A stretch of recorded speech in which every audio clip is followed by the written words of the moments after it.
Olá a todos e todas, meu nome é Tamires Evaristo e eu sou pesquisadora do DHCTEM. Eu estou aqui hoje para falar um pouquinho com vocês sobre maternidade. Isso porque eu estudei no mestrado na área de concentração em direitos humanos a proteção da maternidade pelo direito brasileiro, através da metodologia da crítica marxista do direito. Atualmente eu sou doutoranda em Direito do Trabalho, continuo vinculada então ao grupo DHCTEM, e vamos pensar então um pouquinho sobre essa data que é tão importante para nós, que é o Dia das Mães. É uma data que o comércio tem como a segunda maior data de vendas, né, depois do Natal. Isso mostra como nós brasileiros damos uma grande importância a essa data, mesmo que seja através das compras, né, de presentear as nossas mães e avós, e, enfim, tias. O que é muito interessante nessa perspectiva é o fato de que 5 milhões e meio de jovens brasileiros, pelo censo de 2010, não tinham o nome do pai na certidão de nascimento. Então, se demonstra como a figura da mãe na nossa sociedade é extremamente importante, né? Então, para a gente pensar um pouquinho também nesse momento de pandemia, que muitos de nós não vamos poder encontrar nem com nossas mães, com os nossos filhos, com nossos avós. Então, vamos debater um pouquinho sobre isso, né? O nome da minha dissertação foi O Sujeito de Direito a partir da proteção da maternidade pelo direito do trabalho brasileiro. Então, para resumir um pouquinho os temas que eu debato na dissertação, para também não se alongar muito, eu fiz aqui uma divisão meio didática, para ser mais breve. Então, inicialmente, para a gente entender um pouquinho o que é a metodologia da crítica marxista do direito, né? O Marx, no Capital, enfim, em toda a sua obra, ele desenvolve um método de leitura da realidade que ficou conhecido como o materialismo histórico dialético. O Pashukanis, que é um jurista russo, que viveu na época da Revolução Russa, faleceu na década de 1930, ele traz essa perspectiva do marxismo para o direito, para a análise do direito. Então, a forma mercadoria, que é a célula menor da sociedade capitalista, através da visão marxista, transportada para o direito, essa célula menor é o sujeito de direito. Então, a passagem para o capitalismo tem como uma das suas grandes características, né, além de outras, transformar todas as pessoas em sujeitos de direito, o que se diferencia do modo de produção anterior, em que as pessoas não eram enxergadas na sua individualidade, não tinham direitos individuais a serem preservados. Isso é uma transformação lenta e gradual que vai acontecendo no capitalismo. Então, o que eu tento fazer é uma análise no Brasil, como isso se dá, como que as mulheres se tornam esses sujeitos de direito, como que elas se tornam pessoas dignas dessa proteção dos direitos individuais. Então, eu percebi, através da análise de legislação e da história do Brasil, que as mulheres elas passam a serem enxergadas como sujeitos de direito, elas passam a paulatinamente a conquistarem direitos individuais que façam com que elas sejam vistas como pessoas e não mais como um acessório do homem, através da proteção à maternidade.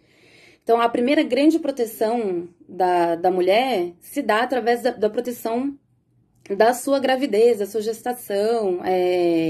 Então, ela já está inserida no ambiente de trabalho e ela precisa dessa proteção, porque sem isso, a reprodução da força de trabalho fica prejudicada. Então, a gente percebe que a proteção à maternidade, ela vem primeiro, inclusive, do que a aposentadoria especial com idade diferente do homem. Então, em 1930, já começam a surgir algumas normas estaduais, primeiro em São Paulo, que era onde tinha a maior industrialização, depois isso vira normas para o Brasil todo, de proteção a esse momento da mulher como trabalhadora, para que ela possa, então, gerar mais forças de trabalho. Claro que isso tem várias implicações, né? No Brasil, a gente tem a abolição da escravidão ali no finalzinho do século XIX, E aí tem esses vários outros debates, né? Até ali o século XIX, não havia proteção alguma à maternidade das mulheres negras, que eram antes escravizadas, mesmo após a escravização, elas já estavam inseridas ali no trabalho, que não fosse trabalho formalizado nas fábricas, que estava, enfim, ainda era uma questão um pouco reservada aos imigrantes, elas estavam inseridas completamente ao trabalho. Elas trabalhavam como empregadas domésticas, como lavadeiras, como pequenos comerciantes.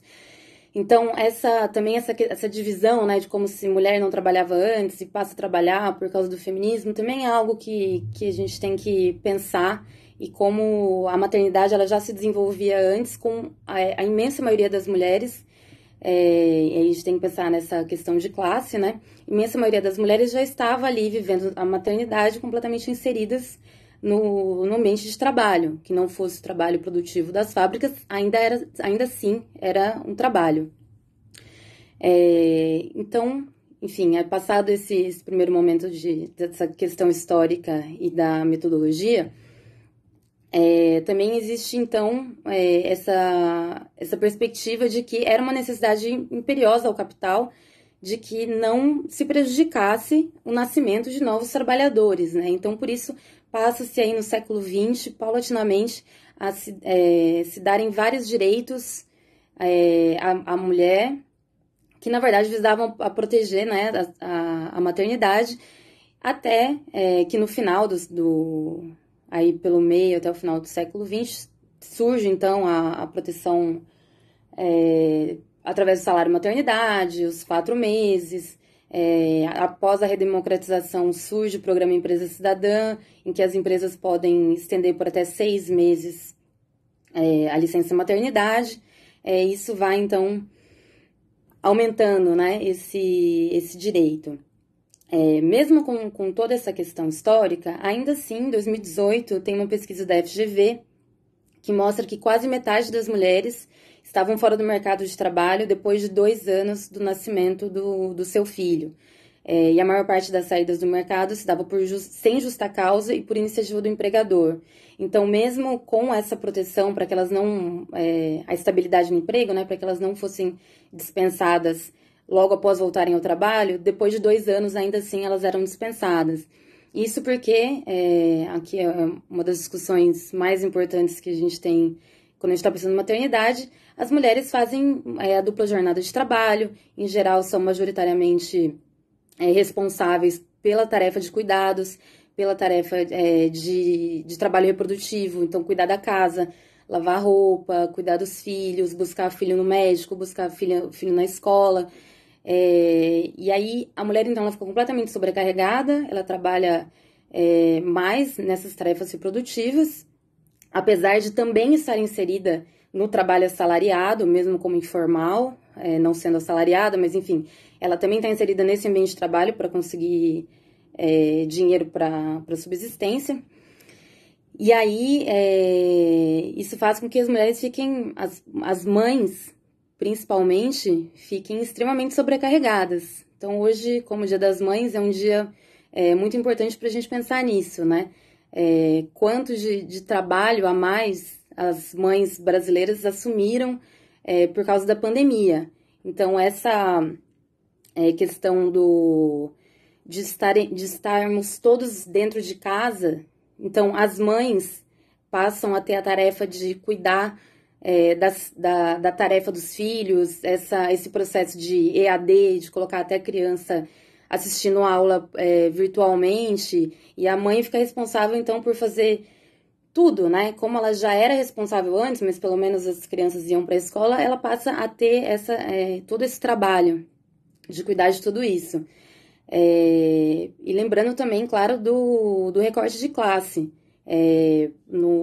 Como a gente viu essa semana, né, o governo do Pará colocou as empregadas domésticas como uma atividade essencial na pandemia, que poderia continuar, então, acontecendo mesmo com todo o isolamento social.